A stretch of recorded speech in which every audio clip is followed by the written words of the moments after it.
O tejto krádeži sa ako prví dozvedeli robotníci, ktorí prišli dnes ráno na cintorín. Chcem odomknúť zámku, pozerám, zámky nikde. Dvere na plechovej búde, ktorá je za domom Smútku, niekto násilím otvoril. Robotníci okamžite privolali na miesto starostu aj policajtov. Následnou kontrolou zistili, čo všetko im chýba. No teraz na prvý pohľad miešačka, kábel, lopaty.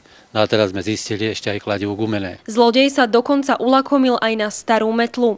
Celkovú škodu odhadol starosta na 800 eur. Aby mohli práce na opravách cintorína pokračovať, musel dnes robotníkom zaobstarať náhradné náradie. Na miestnom cintoríne majú problémy s vandálmi už dlhší čas. Zaznamenali sme porozbijané kahance, svietidlá, takisto nejakú strelnú ranu na budove domu Smútku. Takúto krádež tu však ešte nemali. Po páchateľoch tejto krádeže intenzívne pátrame. Podobnú krádež v dome Smútku, ku ktorej došlo v Liptovských Sliačoch, policajti pred vyše 2 mesiacmi úspešne doriešili. 19-ročný mladík vtedy rozbil na dome Smútku tehlou okno a dostal sa dovnútra. Domov si odniesol mikrofóny, monitor, kalich zo žltého kovu, kadidlo a iné cirkevné predmety. Všetci teraz dúfajú, že za mrežami skončia aj páchatelia krádeže z Likavky. Pre televíziu JOJ Veronika Daubnerová.